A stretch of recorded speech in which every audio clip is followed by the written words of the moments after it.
আসলে এই ছাগলের বাচ্চাদেরকে দিয়ে কি করা উচিত, কি করাটা উচিত? এরা দেখো কত কষ্ট করে তারা প্রথম রাউন্ডে খেলে সুপার রেটে গেছে খেলতে। যে সুপার রেটে আমরা মনে করছি আমাদের প্লেয়াররা গর্জে উঠবে, আমাদের সেই লিটন কুমার দাস, সৌম্য সরকার এবং জুনিয়র তামিম তারা আগুন হয়ে যাবে।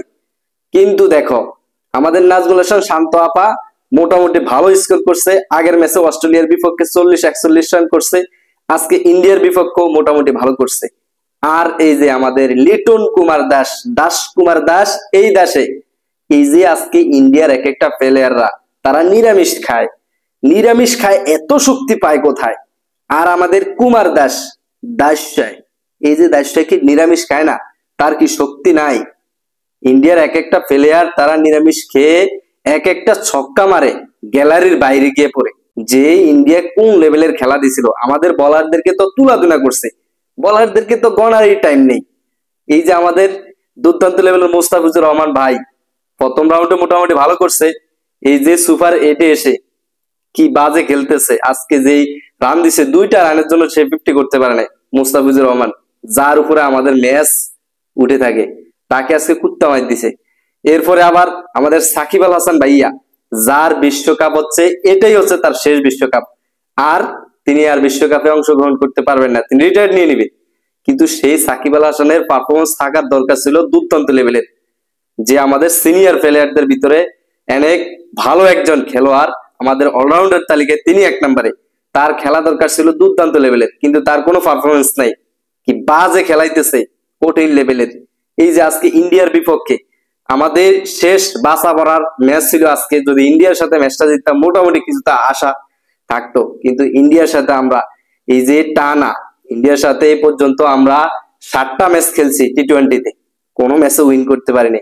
তারপরও আমাদের ভরসা যে ইন্ডিয়াকে আমরা হারাতেই হবে আজকে, কিন্তু নেই। ইন্ডিয়ার বিপক্ষে আমাদের খেলোয়াড়রা কেউ জ্বলে উঠতে পারেন না, আমাদের বলাররা কিন্তু জ্বলে উঠছে, এক এক বলারদেরকে আজকে তুলাধুনা করছে কঠিন লেভেলের।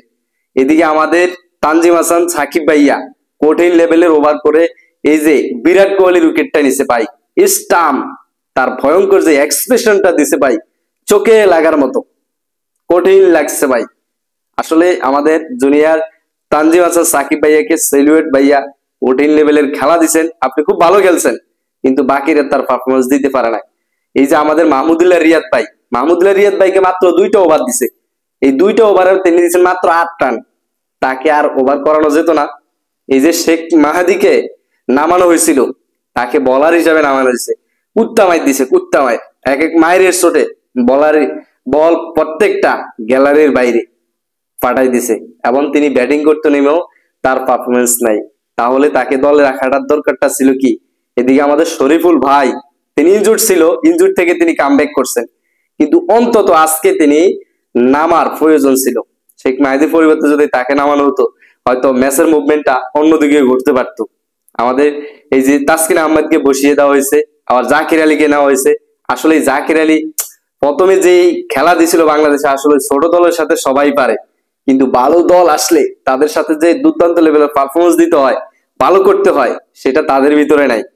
এই যে জাকির আলী কি খেললো, একটা খেলা খেললো, তার ব্যাটিং ফাঁকানির তো ভালো না, তিনি হাঁটাই দিছিল ওই ছোট ছোট দলের সাথে সব পারে, আর আজকে এই যে ভালো দলের সাথে কোনো পারফরমেন্স নাই, নাই, কি লেভেলের খেলা দিছে। আমরা ইন্ডিয়ার বিপক্ষে, ইন্ডিয়া প্রথম ব্যাটিং করতে হবে, মোট রানের স্কোর দাঁড় করাইছে 196 রান, নির্দিষ্ট আমাদেরকে 97 রান, 197 রান। আমরা ব্যাটিং করতে নেমে আমাদের জুনিয়র তানজিদ তামিম, তিনি আজকে 31 বলে 29 রান লয় ভাই, 5টা ওভার তিনি খেয়ে ফেলছে। এই যে টি-20-তে আজকে এত বড় একটা স্কোর আমাদেরকে ভাসাই দিছে, দরকার ছিল যে কম বল খেয়ে স্ট্রাইক রেট ভালো রেখে কঠিন লেভেলের খেলা দিবে ভাই। অন্তত এই যে আমাদের রিশাদ হোসেন ভাইয়া, তার দফা দফা পানি খা, তোরা ভালো করে পানি খা, দেখ লাস্টে কি মাইর দিছে, 240 স্ট্রাইক রেটে মাইর, কঠিন লেভেলের মাইর দিছে। এরকম মায়ের মনে হয় তোরা স্বপ্নও দেখোস নাই। ভালো দলের সাথে যে মাইর দিতে পারবে আদতে সেই ভালো। আজকে রিশাদ হোসেন ভাইয়া যে ছক্কা গুলা মারছে লাস্টে, পানটা জুড়ে গেছে। আসলে এরকম যদি তোরা খেলতি, তাহলে ম্যাচ হয়তো জিতেই ফেলতাম আমরা। মাত্র 10 বলে 24 রান করছে, আর তোরা 31 বলে 29 করস। এই যে খেলা, এরপরে আমাদের সাকিব আল হাসান ভাইয়া 7 বলে 11 রান করছে। এই যে এদের থেকে আশা ছিল যে একটা বড় ধরনের স্কোর হবে। আমাদের লিটন কুমার দাস, যাকে নিয়ে স্বপ্ন থেকে মানুষ ক্লাসিক্যাল শট দেখবে, যে লিটন কুমার দাস ধারাবাহিক পারফরমেন্স তার খুবই জঘন্যতম। প্রথম রাউন্ডে থেকে খেলা শুরু করে তার এই পর্যন্ত তার একটা ম্যাচ খালি শ্রীলঙ্কার বিপক্ষে 36টা রান করছে। এরপরের স্কোর গুলা তার সবগুলা 2 সংখ্যার নিচে। আজকে তিনি ইন্ডিয়ার বিপক্ষে জ্বলে ওঠার কথা, আগুন হয়ে ওঠার কথা, কিন্তু না, আজকেও পারলো না। 10টা বল খেয়ে তিনি 13টা রান করে আজকেও বিদায় হয়ে গেলেন। তাহলে ম্যাচটা জিতাবে কে? টপ অর্ডারে যদি স্কোর রান বড় না করে দেয়, তাহলে লেয়ার অর্ডারে গিয়ে কি তারা 18-19 করে রান নিবে? মোটামুটি তারা তো একটা ধারাবাহিক ভাবে নিয়ে যেতে হবে। তাহলে লাস্টে যারা আছে ফিনিশার, তারা মোটামুটি নিবে, রান নিবে, স্কোর করবে। তারা টপ অর্ডারে থেকে জঘন্যতম খেলা দিয়ে লাস্ট পর্যন্ত বিদায়। আসো, তোমরা চলে আসো।